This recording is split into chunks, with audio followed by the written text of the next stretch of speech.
asalaamaaleykum ñu ngi leen di nuyu di leen ziar di leen bëggee bu baax a baax ñu bëggoon a ñëw rek waxtaan ak yéen ci réew mi muy Sénégal gi nga xam ne ñu ñëpp a ko bokk mu nekk nag réew boo xam ne fu mu nekk nii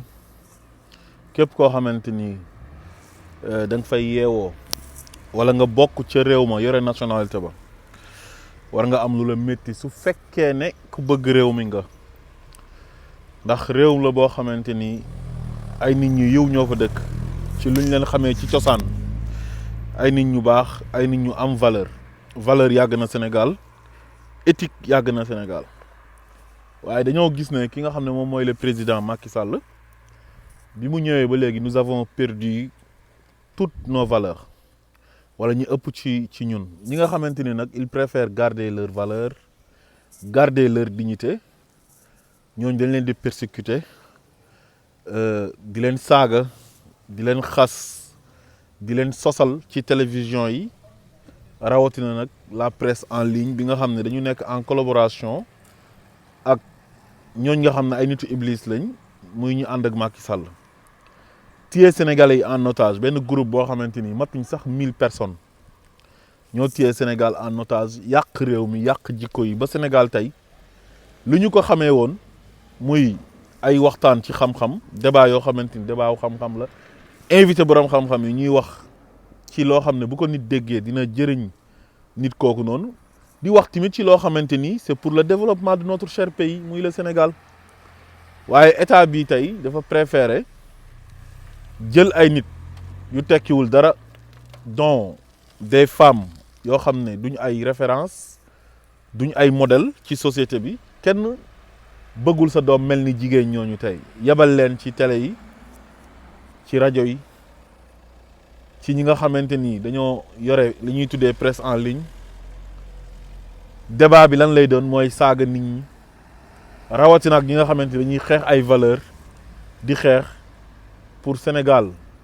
gën a jëm kanam ci wàllu éthique ak ci wàllu dignité ci wàllu ngor ñooñu tey lañ jël def leen ay nit ñoo xam ne ñu bon lañ ñi nga xamante ni dañoo bon ñu jël leen di leen promouvoir li nga xam ne moom mooy médiocrité tey loolu lañ gis tey ci régime Macky Sall tey ci ayu Macky Sall depuis 2012 ba léegi loolu moo am képp koo xamante ni tey yow ànd nga ak Macky Sall man nga def lu la neex yow loo manti def boo jaayee drogue boo trafiqué faux billets boo defee détournement de deniers publics boo saagaa xeetu lëmm boo saagaa ay nit booy nekkee di calomnier ay nit di wax yoo xamante ni tey jii waroo ko wax ci penc mi yow kenn du la def dara mais ñi nga xam ne nag ñoo nekk ci beneen côté bi nga xam ne dañoo contre Macky Sall te am ci droit ñooñu ñoom dañ leen di persécuter léeg-léeg sax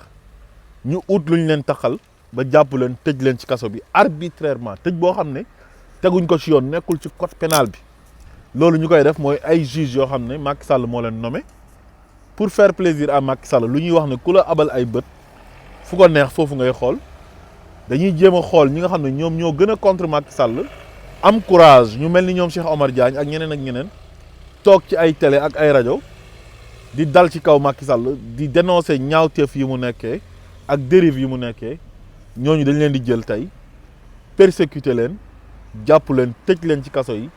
pour lu neex ki nga xam ne moom mooy Macky Sall bi nga xamante ni lenn rek moom moo koy dundal mooy képp koo xam ne ànd ak moom na la gis nga torox na la gis nga yàqu na la gis nga dem sax yow ba doo amati sax loo lekk yow da ngay dem sax ba da ngay tiit ne ñun président bi nga xam ne moom moo ñu jiite war a sécuriser ñëpp tous les Sénégalais war a nekk le président de tous les Sénégalais tëddee njaaxaanaay yemale doomam bi mu jur ak Sénégal ak doomu Sénégal yi nga xamante ni tey ñoom ñoo ko fal jox ko avion jox ko police jox ko gendarmerie jox ko renseignements généraux jox ko palais jox ko caisse noire muy nommé à tous les postes civils et militaires nekk chef suprême des armées kooku tey nga xam ne il est censé nous sécuriser ñu fal ko démocratiquement fal ko dans un pays boo xam ne république la dans un pays démocratique moo ñëw tey jël Sénégal xaaj ko ñaar ne Sénégal gi nga xamante ni c'est une république mooy la chose publique lu ñëpp bokk Sénégal gi nga xamante ni c'est un pays de démocratie Sénégal gi nga xamante ni man maa war a nekk le président de tous les Sénégalais Sénégal googu tey ñi ànd ak man laay jël di leen protéger lu ñu def ma cautionné ñu àndut ak man dama leen di duma di fexe nu ma leen toroxalee képp koo xamante ni tamit da nga may jéem a opposé te opposition nekk ci constitution bu Sénégal bi nit am droit opposé créer parti ne man ci opposition bi laa bokk pour dem à la conquête du pouvoir pour jël réew mi Macky Sall tey nee na képp koo xam ne da ngay opposé wu moom moo taxawoon wax ko fi ne je vais réduire l'opposition à sa plus simple expression opposition boobu tey Macky Sall day def ay pexe chaque jour di leen teg ay deal di jël ay nit ñuy comploter ay opposants pour jàpp leen tëj leen ci kaso bi war pour di yàq seen der suñ demee ba mënuñ leen tëj ci kaso bi loolu moo dal tey président Ousmane Sonko def na le tout pour sosal ko fenal ko utiliser benn xale bu vulnérable doomi jàmbur ñu jël ko di ko xeexee Ousmane Sonko ba pare séquestré ko Antoine Diome bi nga xam ne moom mooy ministre Macky Sall bu l'intérieur ak jabaram Dior Diagne formé ay jigéen mooy jigéen yi ma doon tudd sànq ak ay góor yoo xam ne seen mot d'ordre yi ñuy jot mooy dee leen saaga Ousmane Sonko dee leen xas Ousmane Sonko dee leen sosal Ousmane Sonko léegi nag xale boobu tey moom lañ jël yëkkati ko ca kaw daf ko star léegi te li muy wax ñi ëpp ci sénégalais yi ñëpp xam nañ ne ay fen la bi justice populaire bi amee ñu àtteel ko suñu bopp ñun sénégalais yi wala ñun ñu ëpp ci sénégalais yi xam ne kii kat fi mu jaaroon ak Khalifa Sall jaar fa ak Karim Wade fa la bëgg a jaar ak Ousmane Sonko mu xam ne nag mënul réussir pour tëj Ousmane Sonko parce que peuple bi bañ nañ jeunesse bi wàcc nañ ci mbedd mi ne bu ñu laalee Ousmane Sonko dëkk bi tàkk léegi nag nee nañ duñ bàyyi dossier boobu malgré ay fen la dañuy jël dossier bi viol la woon soppi nañ ko léegi def ko dossier yàq der Ousmane Sonko dafa soxla réew mi Ousmane Sonko am na projet pour réew mi Ousmane Sonko il est crédible Ousmane Sonko ku am diine la Ousmane Sonko ku am éthique la Ousmane Sonko ku am déontologie la parce que fa mu jaar wane na ko léegi nag ñu ne Ousmane Sonko mii comme sénégalais yi bëgg nañ ko te xale yi jaral na leen dee léegi nag bëgg googu ñu ko bëgg dinañ fexe ba yàq deram ba chaque jour débat bi yëpp ci Ousmane Sonko Adji Sarr lay nekk xam nga en collaboration avec certaines presses en ligne ak yenn télévision yoo xamante ni c'est des télévisions classiques nga xam ne ñoom nguur gi lañ àndal te nëbbuñ ko ak seen ay journalistes pour nag ñuy yàq deru Ousmane Sonko ak ñi nga xam ne Dior Diagne ak Antoine Diome ñoo leen jël encadré leen jox leen ay éléments bip ñu leen di garder mettre leen dans de très bonnes conditions ñuy dem ci télévision yi ba pare nag ñi leen di invité tamit yàpp sénégalais yi ñu dem fa di saaga nit ñi am na benn jigéen boo xamante ni mooy ko doon wane ne moom Fuuta dafa tàmp temps yi moom dafa mel ni ku rakkaaju xaw ma dañ ko liggéey xaw ma dafa am luñ ko dig xaw ma dañ ko jox lu rëy rëy dem na sax bay tudd ay waajuru Ousmane Sonko te tey defe naa ne malgré Ousmane Sonko sax du président de la République waaye tey constitution bi tey dafa am lu ci nekk mooy article 80 offense au chef de l'État tey ku offensé Macky Sall wax ko tey ay wax yoo xam ne tegginiwul dañ lay jàpp tëj la ci kaso bi léegi sax offense au chef de l'État bi sax léegi dafa rëy mais benn député rek mën nañ jaaree ci moom ay député yoo xam ne ay naankatu sàngara lañ duñu ay référence ay député yi défendre góor jigéen ñooñu mën nañoo sax porter plainte koo xam ne dafay xeex góor jigéen ñu jàpp kooku tëj ko ci kaso bi léegi nag rawatina ki nga xam ne moom c'est une personnalité politique kooku moom mooy chef de l'opposition kooku dem na élection jël 3e te élection yi bu jaaroon yoon xëy na 2e tour lay dem ak Macky Sall parce que élection yi ñëpp xam nañ nga jaarul yoon kooku député la kooku maire la am ay sénégalais yu ko bëgg am njaboot bokk ci les personnes les plus influentes de l'Afrique xam nga àdduna bi ñëpp xam ko muy le président Ousmane Sonko ñu jël benn xale bu jigéen bu tekkiwul dara benn dévergondé boo xamante ni boo gisee ni ko yàlla bindee dafa mel ni jigéen ñoon di jaay seen bopp buy wax manière yi muy def ñooñu tey lay Macky Sall ak Antoine Diome ak jabaram di jël di encadrer di leen promouvoir ñuy dem ci presse en ligne bi di saaga Ousmane Sonko dem nag ba passer à la vitesse supérieure di laal sax ci waajuram di wax ay nu mu juddoo te ñëpp a ngi toog di ko seetaan mel ni Sénégal fu mu nekk nii amatul kilifa mais kilifa politique yi tey jiite réew mi suñ matul kilifa mais kilifa diine yi nañ jouer seen rôle ngir yàlla nañ recadrer waat sénégalais yi nañ delloo débat bi ci xam-xam bu nit defee lu mu war a def tey wuyoo Macky Sall mais nañu génn ñoom ñu dénoncer ko parce que lu ñuy def Macky Sall la neex am na ñoo xamante ni nee nañ ñoom ay journaliste lañ nekkoon Sénégal am fa problème au début bi ñu ñëwee France di def live ñoom dañoo waxoon ne ci opposition bi lañ nekk léegi nag dem na ba am ak ay admirateurs Ousmane Sonko problème léegi mu jaaree fa daf ko occasion dem collaborer ak ñi nga xam ne ñoom ñooy waa nguur gi xeex Ousmane Sonko léegi live am yi léegi dina ne sax dootul équilibré du équilibré léegi lu muy def mooy elle s'attaque directement à Ousmane Sonko di inviter les ennemis de Ousmane Sonko ñuy sos di fen di promouvoir ay médiocrité di promouvoir ay mensonges xam nga live am bi loolu moo ci nekk di def ay révélation képp ku bokk ak Ousmane Sonko sax yow danañ la boole sax ci sos ba gis ngeen récemment benn xale bu jigéen boo xam ne xale bu digne la xale bu respectable am personnalité am classe di def liggéeyam comme il faut muy Astou Dione nekk journaliste 2STV di def le tout pour équilibrer comme niñ ko jàngalee ci journalisme xam nga di invité opposition bi di invité pouvoir bi waaye kooku tey moom lañ yebal ndaw soosu noonu nekk France te nee na journaliste la woon te am problème Sénégal ba daw ci affaire visa bu koy attaqué di dugg ci vie privée am naan ko dafa am benn membre Pastef bu la biiral nga yàq biir bi moo tax am na moment boo xam da nga nekkoon sax en arrêt de travail waaye léegi loolu lan lay uti ci penc mi lan lay uti ci politique bi mais pourtant France ak États-Unis ak yeneen démocratie yu mag yëpp mais nit ñi ñu ngi fay politique mais doo gis kenn ku dugg ci vie privée jàmbur dem ba ci tooñaale benn xale bu jigéen boo xam ne moom politiqueul bokkul Pastef elle ne fait que son travail muy Astou Dione nekk xale xam nga nekk ci yoonam ñu bëgg a briser li nga xam ne moom mooy carrière am di ko sosal juste rek pour ne yow da ngay combattre waa Pastef te yow da ngaa tuuti ci combattre waa Pastef parce que waa Pastef amul kenn koo xam ne sa morom la fa di venger wu ci kaw président Ousmane Sonko di inviter ay nit ñu koy saaga di sos ay Ousmane Sonko dafay dem di négocier ak famille Adji Sarr wax ju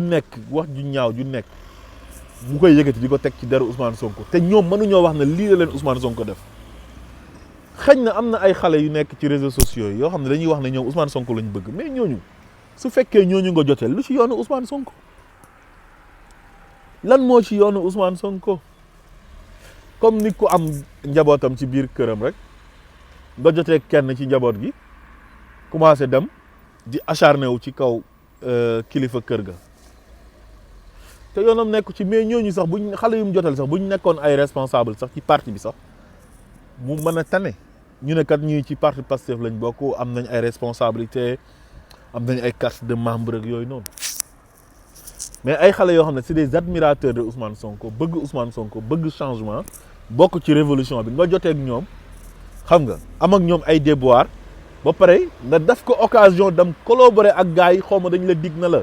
dañuy lijjanti sa problème après wala dañ lay jox xaalis je ne sais pas xaw ma xam nga waaye daal xel tey na ci acharnement bi muy acharné wu ci kaw Ousmane Sonko ëpp na te jaru ko gis nga àdduna amul solo nañu rafetal suñu nekkin ci àdduna Ousmane Sonko il ne mérite pas lu muy dund nii mérité wu ko ba ñuy toog di tudd ay waajuram di ko saaga ndaw si ko doon saaga barki démb te bokkoon ci photo tampi mais ndaw soosu Ousmane Sonko défendre na ko fi bi mu amee problème ak waa APR yi xam nga lan la ko Ousmane Sonko def parce que am na tamit ay booy Ousmane Sonko yoo xam ne ñu ngi nekk ci internet bi xam nga di ko dal di dal ci kawam ndax lu mu transhumé dem ci Macky Sall ak li mu jël combat wu Fouta Tampi bi doon ci nax waa Fouta pour defar affaire am mais ñooñu di wax seen ay xalaat mais lan moo ci yoonu Ousmane Sonko ban responsabilité la ci Ousmane Sonko am Ousmane Sonko ñooñu di leen xam sax Ousmane Sonko dafa am jotu jëw di dajale ay xale ne leen dem leen saaga diw wala dara loolu bu demoon ba koy def xanaa kañ day wax xale yi sax dem leen dal ci kaw Macky Sall wala dara te loolu amul sax jot bi moom bu amee lu muy war a wax Macky Sall moom mooy génnal boppam mu waxal ko boppam parce que il est dans son rôle c'est un opposant mais Sénégal daal léegi daal mot d'ordre bi yëpp lenn la mooy ñi nga xamante ni ñoom ñoo ànd ak Macky Sall mooy fépp fu ñu dem ci plateau télévisé yi mooy ñuy saaga Ousmane Sonko léegi bu njëkk ba sax bi dossier Adji Sarr bi di soog a bees seen responsable yu mag yi ngeen daan gis ñuy dem ci télé yi di wax mais léegi dañoo xam ne buñ continuer di ci wax dañuy ridicule parce que ñoom dossier bi yëpp ay fen la xam nga bëri ay incohérence ñëpp xam nañ ñu complot la léegi nag te bëgg ñoo bàyyi ñu mujj nag formé nag ay xale jigéen yoo xam ne amuñ dara lu ñuy jomb kenn ñaanul yàlla sa doom mel ni ñooñu parce que nit ku baax war ngaa jomb tey ñu lay jox xaalis ngay ñëw di dal ci kaw gor di ko attaqué di ko saaga ñu lay fay maanaam yow sa liggéey mooy dañ lay fay ngay saaga waate yàlla nañu ci yàlla musal képp koo xam ne doomi gor nga deretu gor dafay daw ci si sa yaram yow loolu doo ko nangu mukk ba àdduna tukki man loolu benn doomi aadama ñemewu ma ko sant ba ma fayoon ay milliards yi milliards na ma attaqueel nit saagaal nit xasal nit bés bu ma koy def damay jox nit paaka na ko am rendi ma su ma ko defee ba pare jamais de la vie parce que dama nekk gor gu set wecc am yaay am baay am njaboot jabar doom yoo xam ne ëllëg seen baay kenn waru ko wax lu ñaaw ci gannaawam parce que ëllëg du añ du reer mais lu mat a sedd la parce que lu mu yàgg-yàgg dinañ dee xul innal mawta allazi tafiruna minhu fa innahu mulaqikum dee bi dañuy dox di dajeeg moom tey jii àdduna bi boo fi waxee lu ñaaw wala nga jëf ko fi mais lu mu yàgg-yàgg di nga dee te nit ku nekk ñaan nga yàlla boo dee ëllëg nga am wëy bu rafet sa njaboot fuñ nekkee ci mbedd mi siggi sa njaboot bu ñu xoolee YouTube bi parce que YouTube bi lu fa xas ba dugg jeex na bu ñu xoolee réseaux sociaux yi mooy plateforme digitale yëpp buñ ci xool gis ne seen baay wala seen yaay kat moom bi mu nekkee ci réew mi jàmm la daan wax ju rafet la daan wax da daan boole masul saaga kenn masul xas kenn masul wax ju ñaaw nit masul taxaw di yàq deru nit wala di tuumaal nit loolu c'est très important mais malheureusement comme ñoom seytaane lañ àndal te àdduna la ñuy jaamu xaalis lañ gëm moo tax lu nekk ñu ngi koy def ba léegi ku am valeur sax ñoom ñu def la noonu xoolal capitaine Touré ni ñu ko def capitaine Touré dañ ko bëggoon a boole ci benn deal boo xam ne pour yàq benn opposant mu bañ ne moom dafa jógee ko ci benn famille boo xam ne dañ ko inculquer ay valeurs inculquer ko éthique mu jàng école il est parti de rien issu d'une famille très modeste ñafeel boppam ñafe Sénégal condition yu métti yi nit ñi nekkee soo ci mënee jàng ci école publique bi ba réussir mais jàmbaar nga yéen a ngi dégg à chaque fois buy wax mu ngi tudd benn maamam bu tudd mère Koumba Touré ne maamam boobu moo ko yar moo ko inculqué ay valeurs mu ñafeel boppam ba nekk lu mu doon xam nga à l'âge de 30 ans mu nekk ci capitaine di exercer métier am di ñafe ginnaaw bi mu defee concours gendarmerie ba nekk officier gendarmerie ñu formé ko ne ko xam nga métier bi boo manti ne day am éthique ak déontologie moom mu dem di ko defee noonu pour bëgg a daaneel benn adversaire politique pour mën fee toog di gouverner te kenn du leen sonal ñu ne léegi dañuy xeex benn adversaire politique bu tudd Ousmane Sonko bëgg cee boole capitaine Touré nga xamante ni il a l'avenir devant lui bëgg a yàq àddunaam ci lan ci dinañ la def colonel soo nangoo si dinañ la jox xaalis est-ce que loolu jar na ko est-ce que boo tëddee yow di nga am conscience bu tranquille est-ce que kooku ñu bëgg la yàqloo tey est-ce que du kooku tey bu jotee ci réew mi si la Sénégal war a jógee ci jafe-jafe yi nga xamante ni mu ngi koy dund depuis 1960 ba léegi responsabilité yooyu yëpp nga nar ko gàddu yow en tant que jullit koo xamante ni yow di nga dee ñu dugal la ci biir suuf si te yàlla nee na minhaa xalaqnaakum wa fiihaa nu'iidukum wa minhaa nuxrijukum taaratan uxraa heureusement pour capitaine Omar Touré malheureusement pour saay-saay yooyu ak bandi yooyu ak doomu iblis yi capitaine Omar Touré ku am diine la ku am ay valeur la mu bañ ne leen li ngeen may defloo du ma ko def PV yi senn ñu ne moom moo sennal PV yi procureur bi gën a yées ci histoire du Sénégal ci histoire du procureur du Sénégal di Bassirou Gueye nga xam ne c'est un larbin tëj na fi ay doomi aadama làq leen jant bi lépp pour faire plaisir à Macky Sall pour ay privilèges ak ay avantages moo tax suq lay nekk ba muy dee tey jii bëgg a falsifier PV yi nga xam ne Omar Touré moom moo ko tàppe bëgg a jàppaloo Omar Touré Ndeye Khady Ndiaye pour mu enfoncer Ousmane Sonko pour ñu mën ko jàpp procureur bi nga xamante ni c'est le maître des poursuites moom moo war a sécuriser askan wi mooy avocat wu askan wi mooy ànd ak benn président boo xam dafay xeex benn opposant di ko jàppale ci ay fen di dem ci ay sites pornographiques di jël ay photo xale jigéen yu sol des tenues indécentes di ko dugal ci dossier bi pour ñu lever immunité parlementaire Ousmane Sonko lépp pour yàq der di jiiñ Ndeye Khady Ndiaye mi nga xamante ni dafa ubbi salon yam rek uniquement pour exercer métier bi nga xam daf ko jàng am autorisation pour exercer di ko jiiñ proxénétisme maanaam koo xam ne day dajale ay xale jigéen di leen jaay ba pare bépp trace boo xamante ni war na mën a am ci lieu ba ñu effacer ko parce que xam nañ ne ay fen la mais su fekkoon ne lu ñuy wax dëgg la benn milieu wala benn lieu bu mu mënti doon endroit bu mu mënti doon bu ñu waxee ne crime daf faa am suñ bëggee mu leer reconstitution des faits daf faa war a am ñu sele foofu tëj ko procureur war na faa ñëw enquêteurs yi war nañ faa ñëw doyen des juges sax bu ko laajee mu ñëw fa pour xool xam ce qui s'est passé lan la réellement mais nan lañ def fexe nañ ba wax borom kër gi mu génnee Ndeye Khady Ndiaye xam nga résilier seen contrat mu nekk loo xam ne lu illégal la ba pare jël kër ga raser ko tabax ko R+1 léegi Omar Touré boobu noonu ak Ndeye Khady Ndiaye boobu tey métit bu nekk coono bu nekk ñu ngi leen koy teg ndax lan ndax am ay valeur ndax am ngor ndax am dignité ndax am éthique yar nañ leen yar boo xamante ni nee nañ leen lépp loo xamante ni dafay yàqal doomi aadama lépp loo xam ne ay fen la ay sos la bu leen ci bokk dañ ko gërëmee seen waajur yi ñoo baax te pourtant seen waa kër yi dañ leen cee jàppale bu baax a baax xam nga mënoon nañoo am tey ay nijaay wala ay tante wala ay mag yoo xam ne dañuy ñëw ne leen jël leen lu ñu leen di proposer mais xoolal Ndeye Khady Ndiaye magam moo njëkk a dugg ci émission Pape Alé Niang en direct ne Ndeye Khady Ndiaye ñu ngi koy proposer xaalis mais du ko jël waaw parce que du bokk mukk ci loo xam ne day yàq nit ci ay sos ak ay fen lépp lu ko dal nag responsabilité bi gouvernement Macky Sall la Ndeye Khady Ndiaye laa dégg magam wax loolu ci temps yi événement yi Ndeye Khady Ndiaye tey bu bëggoon ay milliards ñu jox ko pour mu enfoncer Ousmane Sonko bu bëggoon ñu tabaxal ko immeuble biir Dakar defal ko benn institut de beauté bu mag mais fen du bejjaaw comme ni koy gars yi di waxee fépp foo xamante ni fen ñëw na yàgg fa rek mooy ne dëgg dafa ñëwagul moo tax alxuraan ne waqul jaa al haqq wa zahaqa al baatil inna al baatila kaana zahuqa nit lépp loo xamante ni ay fen moo ko tabax pour mu daanu dafay yomb mais bépp fondement boo xam ne dëgg moo ko lal day yàgg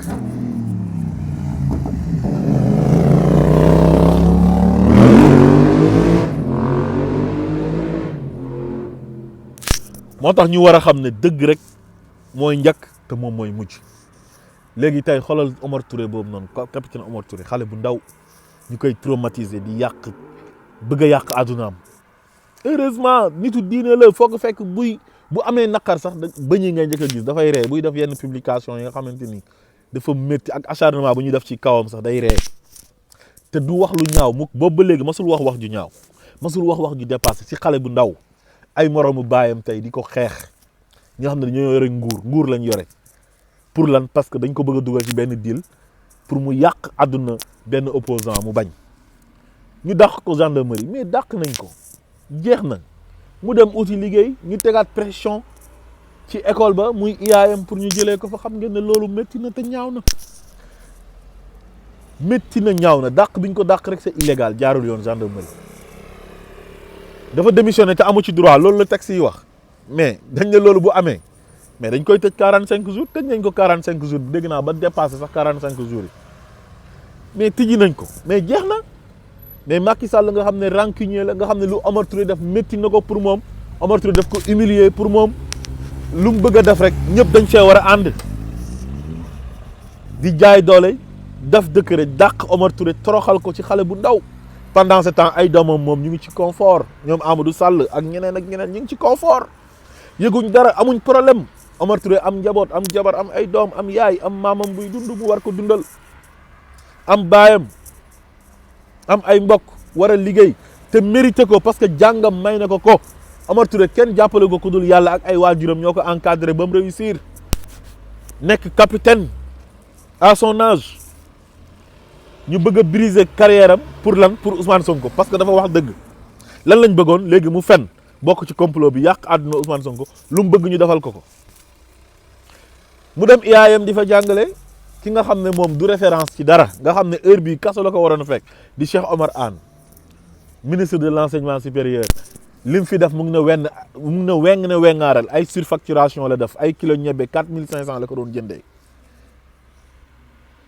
waa ARMP épinglé ko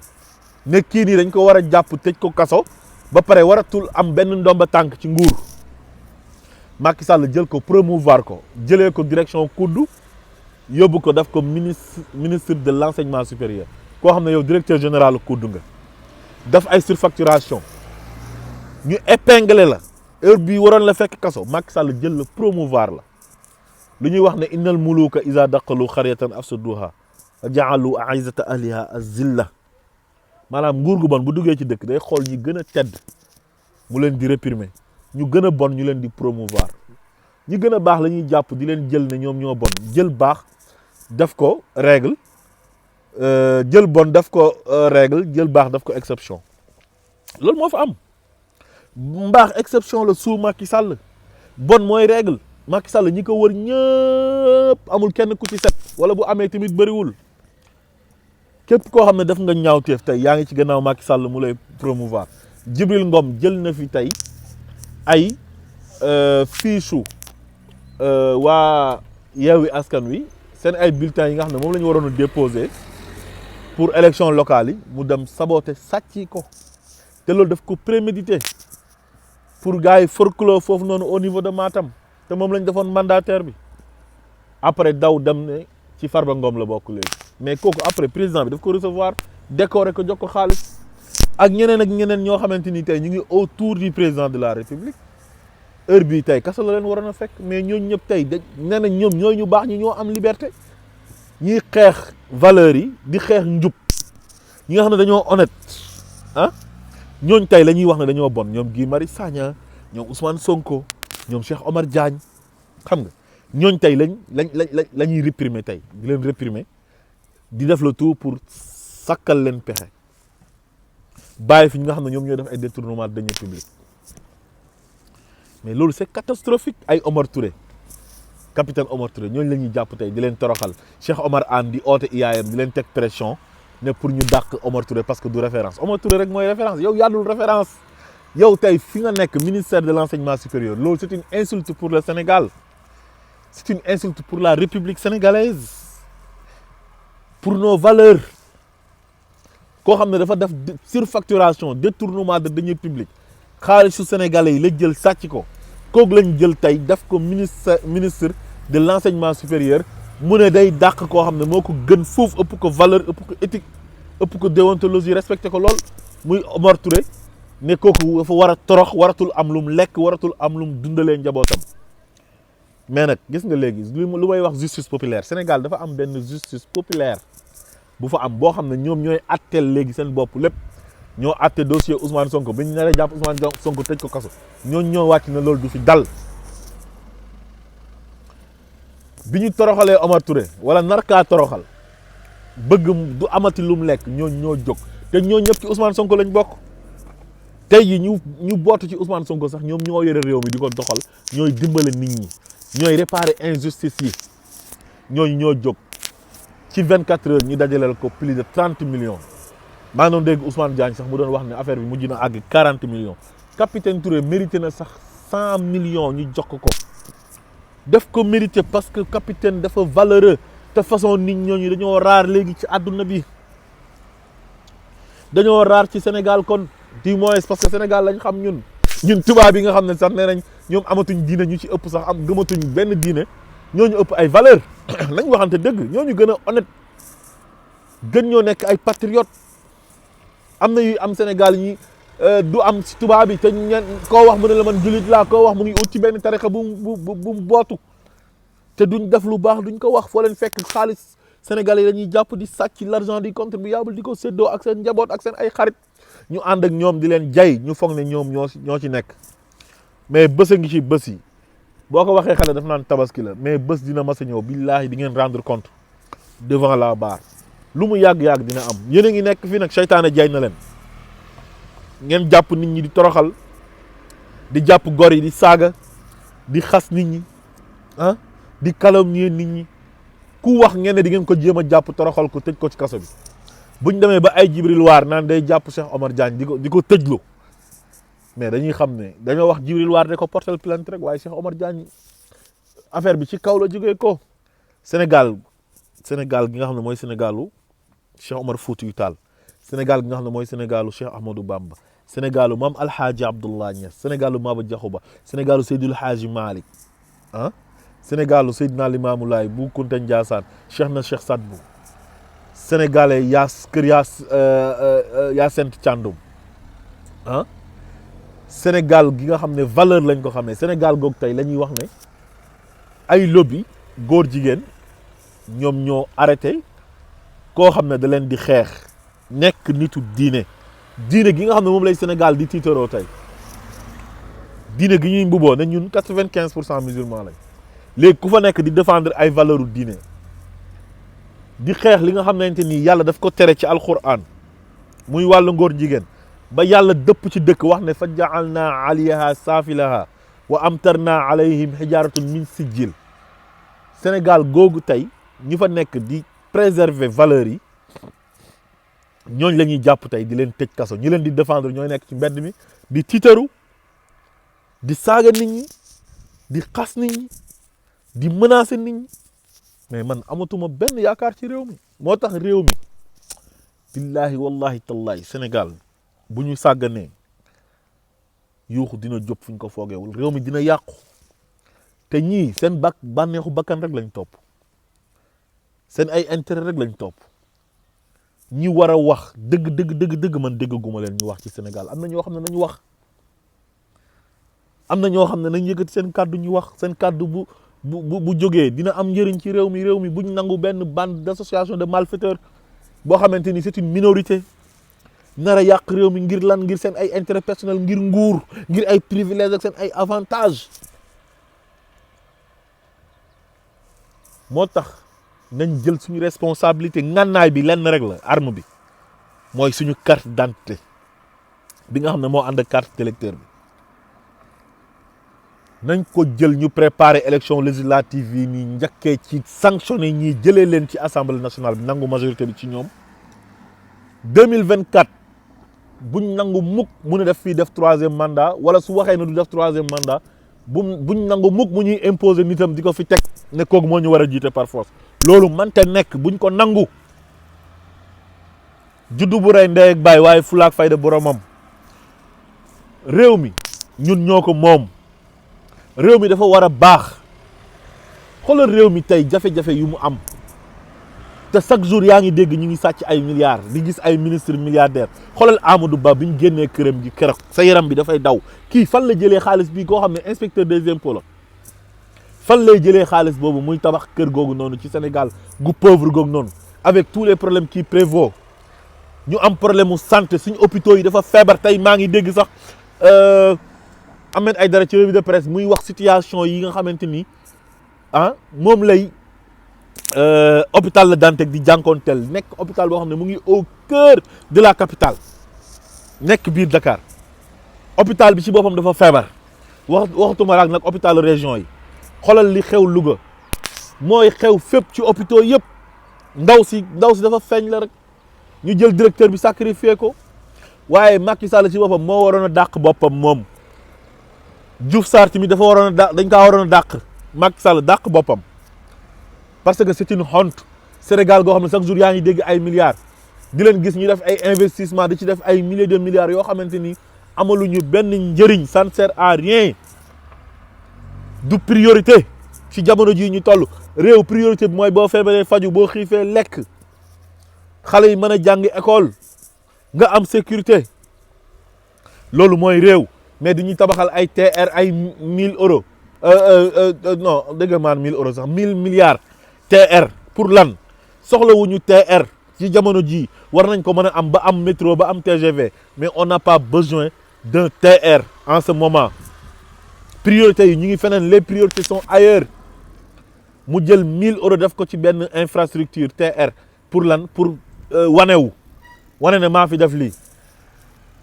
di def ay réalisation yoo xamante ni ça ne sert à rien du tout ci jamono jii nii hôpitaux yi feebar Sénégal ku fa feebar sa bakkan mu ngi ci xottu gerte ñoom buñ feebaree duñ fi fajoo ñoom ñëpp nag li ko dalee ci Macky Sall ak njabootam ak ay ministre am ak ay directeurs généraux yam amul kenn ku ci dem ci hôpitaux wu Sénégal yi ku ci feebar di def sax ku ci doon jéem a def sax nu mu tuddati consultation France nga koy defee wala nga defee ko États-Unis ñoom ñëpp léegi baa doole yi nekk Sénégal bu ñu feebaree duñ faju médecins yi doyuñ spécialistes yi amut am na spécialisation yoo xamante ni amul Sénégal ku génn dem spécialisé wu ji France wala Canada wala États-Unis boo demee boo paree foofu ngay toog parce que ñooñ ñoo xam gëdd nit ñoo xam àq nit parce que dañ naan bu ñu demee Sénégal duñ liggéey ci conditions yi bien duñ am salaire bu baax réew boo xam ne chaque jour nga dégg ay ministres yoo xamante ni dañoo def détournement de deniers publics hôpitaux yi feebar kenn mënta faju boo ñëwee di faju ci sax ñëw urgence ñu lay laaj ay xaalis ne soo amul xaalis duñ la laal wala da ngay dee mais Mohamed Cissé boobu noonu xale américain boobu noonu ñu goroon jaa si kaw la mais loolu moo ko tardeel ba mu dee parce que dafa amoon hémorragie di génnee deret ñu koy négliger di leen laaj ay ban lu nekk amuñ ko dem leen si pharmacie bi jënd lii bu ngeen joxewul lii duñ ko laal moom lañ def ndaw su nekk Louga rek ak sa soxna yàlla na ko yàlla yërëm négliger ko mais négligence boobu noonu même personnel médical bu nekk foofu noonu suñ ko ñemee def mooy ne rigueur moo amut ci ñi jiite affaire bi ñoom ñoo sérieuxwul ñoo joxul Sénégalais yi cër luñ leen dénk lañ jël di ko fawee mais bu rigueur amoon dëgg-dëgg un ministre de la santé bu am rigueur un président bu am rigueur xam ay farata ñooñu ñemewuñ loolu négligence yi am Sénégal ci yenn hôpitaux yi sage-femme yi di ko def ak infirmier yi am na dëkk yoo xam ne xalaatuñ kaa def ci seen àdduna parce que am na yenn scandale yoo xam ne bu fa amee ministre bi day démissionner parce que daf ci am responsabilité mais Diouf Sarr démissionné wut ba pare jël directeur ba dàq ko jël ay personnel de santé bu nekk foofu Louga bëgg leen a sacrifier te am na si ñoo xam ne amuñ ci sax benn responsabilité bu mag a mag bi ki ko gàddu mooy Macky Sall ak ministre de la santé am réew mi dara doxul rien ne va rien ne marche dans ce pays dañuy fowee réew mi xamuñ lan mooy république xamuñ lan mooy état le Sénégal n'a plus d'état depuis l'événement de Macky Sall on n'a plus des institutions crédibles on n'a plus d'institutions crédibles du Assemblée nationale du justice bi du exécutif bi scandale sur scandale lu nekk ngay dégg yàq deru Sénégal élection bu ñëwee du ko jaarale yoon du organiser élection à temps élection bu ñëwee mu ngi xool ni muy écarter ay nit éliminer leen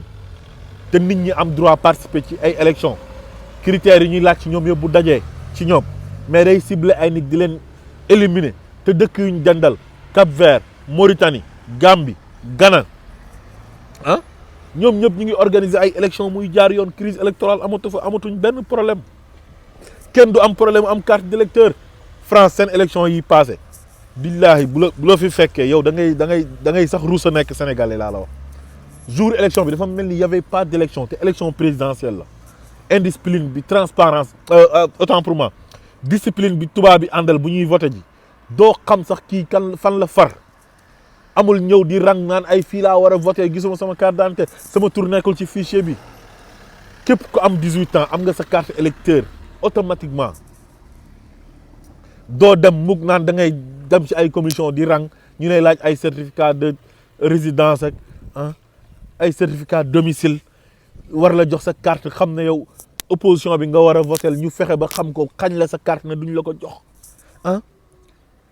loolu heure bii waroon nañ ko dépasser te Macky Sall malheureusement daf ñoo delloo 60 ans ci gannaaw ñooñ sax ñoo ko gën ñoom Senghor ak Abdou Diouf ak Ablaye Wade ñoo ko gën foofu duñ sax moromam dafa yàq Sénégal delloo démocratie bi gannaaw daf ñëw rétrogradé